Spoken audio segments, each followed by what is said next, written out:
Welcome to Story Lab. This week, we're talking about adventures in kindness. Plus, we'll hear an amazing story about a pretty adventurous road trip. This way.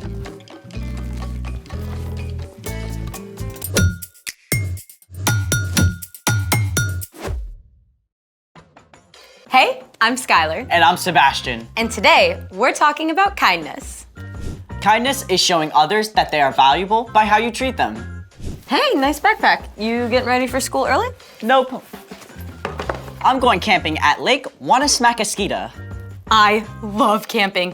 Orienteering, setting up rain flies, cooking in the old Dutch oven, hobo dinners, and cowboy coffee. You know what I'm talking about, right? I've never been camping before. First time for everything. I mean, the real trick is just in the preparation, making sure you pack everything you need. Okay, that I've got covered. Okay, let's see what you got. First, bug spray. Little cold for mosquitoes, but better safe than itchy. Then, What else? there's my Nintendo Switch. There's no electricity in the woods, Sebastian. Then you're not gonna like my next item. What's that? My Star Nightlight and sound machine. You know that there's stars and sounds of nature. Well, I also packed some non-electric stuff. Great. My knitting kit, tennis racket, golf club, got my snake. Oh, my chicken, you know.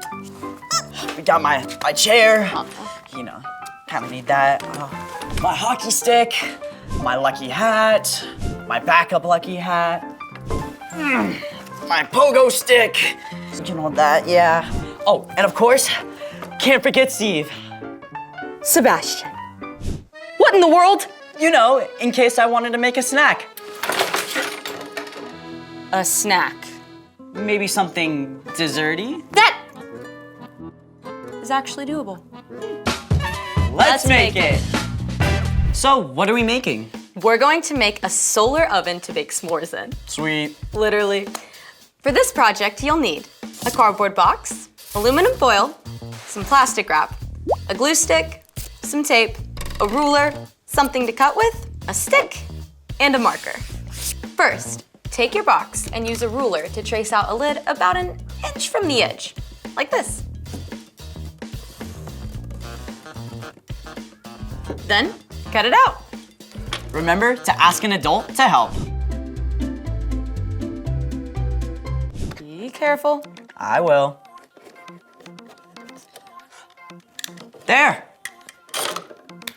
Next, we'll use the glue stick to line the inside of the box with aluminum foil. There we go. Make sure you cover it really well with glue.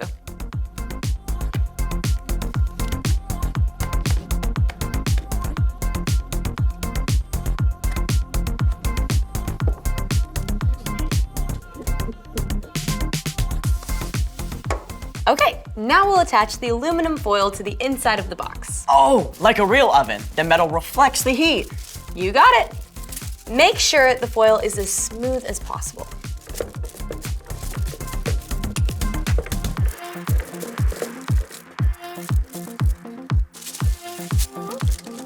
Perfect. Then what? Then use double-sided tape to tape 2 layers of plastic wrap to the inside of the outside edge of the box top. To hold the heat inside. All right.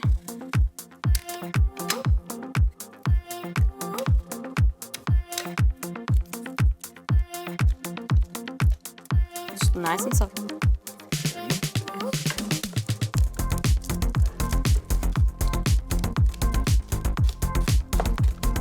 Very nice.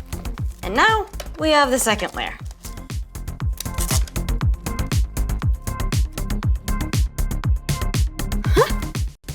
Do you like baking, Sebastian? To a certain degree. Oh boy. Incoming dad joke. And done. So, how do we plug it in? Kidding. We use the stick to hold open the lid so the sunlight bounces down into the oven. It's the sun's heat that warms up our s'more. Spoken like a camping pro.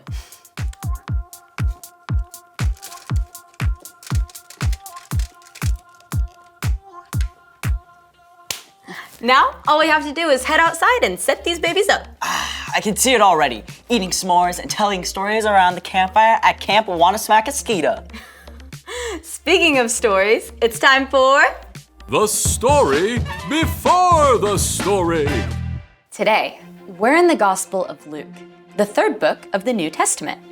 Luke wrote about the life and ministry of Jesus. We find Jesus doing what he does a lot, talking to people. Young and old, sick and healthy, powerful and not so powerful.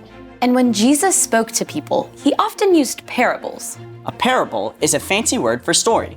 More specifically, a story that uses things people know about to explain something about God's kingdom. One day, a religious expert showed up to talk to Jesus. This guy thought he was smarter than Jesus. Spoiler alert, he wasn't. And that's where our story starts. Take it away. Hey everyone, I'm Padma. In Luke, we discover a conversation between Jesus and an expert in religion, who was really just an expert in missing the point. People like him weren't happy with how Jesus was changing things, and they wanted to trap him in his own words. So, this expert asked, "Teacher, what must I do to receive eternal life?" and like a good rabbi, a Jewish teacher, Jesus answered the question with a question. What is written in the law? This man knew his stuff. He answered, Love the Lord your God with all your heart and with all your soul. Love him with all your strength and with all your mind. And love your neighbor as you love yourself. You've answered correctly. Do that and you will live. There's a difference between smart and smarty pants because this expert thought he'd stump Jesus with one more question. And who is my neighbor? Jesus answered the man by telling him a story, a parable. The story went something like this. Once upon a time, there was a man who traveled along a road, a dangerous road, in the middle of nowhere. Suddenly, some robbers jumped out from behind a rock and hurt the man. They took everything he had and left him on the side of the road, sad, hurt, and all alone. Sometime later, a priest came along, a man whose whole job was to help people follow God. The priest saw the hurt man. Help! Help me! He's a priest, so of course he's gonna help the guy, right? I mean, it's the right thing to do. But no, the priest pretended the hurt man wasn't even there and walked past him on the other side of the road. Not kind, not cool. Please! Then along came a Levite, a man who helped people worship God. He saw the hurt man. Help! Please! But just like the priest, the Levite walked right on by, as far from the hurt man as he could get. I'm right here. Once again, not kind, not cool. But then a Samaritan man came along. Now, at this time, people from Samaria did not get along with Jewish people. It had been this way for hundreds of years. In fact, Jewish people would walk way around just to avoid walking by a Samaritan town. Oh no! Don't look this way! But this Samaritan cared about people more than he cared about old grudges. He felt sorry for the hurt man and stopped to help. Oh, they roughed you up good, but you're gonna be okay. I got you. The Samaritan man's kindness didn't stop there. He even carried the hurt man on his own donkey to an inn, which is like a hotel. There, the man could rest and get better. The Samaritan even paid the owner of the inn to take care of the hurt man until he was well again. Take good care of him. And if this money doesn't cover your expenses, I'll pay you back when I return. When Jesus finished telling his story, the religious expert said nothing. Then Jesus asked him one more question. Which of the three do you think was a neighbor to the man who was attacked by robbers? The proud expert who had tried to trick Jesus just minutes earlier was forced to humbly admit the answer. The one the one who felt sorry for him. Go and do as he did. Jesus made it clear. Your neighbor isn't only the person down the street.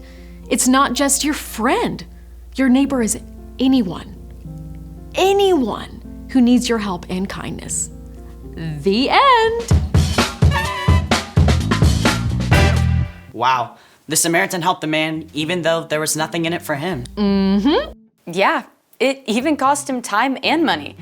I bet even his own people were mad at him for helping. You don't see that kind of kindness every day. I like that Jesus used his story. I mean, he could have said a lot of stuff to tell the expert that he was even smarter. But instead, he used a story that anyone could understand. Jesus did that a lot. So, what's our part in the story? Kindness is showing others they're valuable by how you treat them. And one of the most powerful forms of kindness is showing love to people who are different from you. Like, if there's a new kid who comes to your school from a different country or speaks a different language, you can ask them to sit at your lunch table. Or if someone thinks or acts differently than you, you can choose to listen and be kind to them, even if you don't agree with them. You can even be friendly to someone on the soccer team that just beat your team. Easier said than done sometimes. True. But remember, while you can't be best friends with everyone, You can still show kindness to everyone. you guys got this on lock. Peace. Bye. So here's the thing. Be kind to people who are different from you. Okay, let's do this.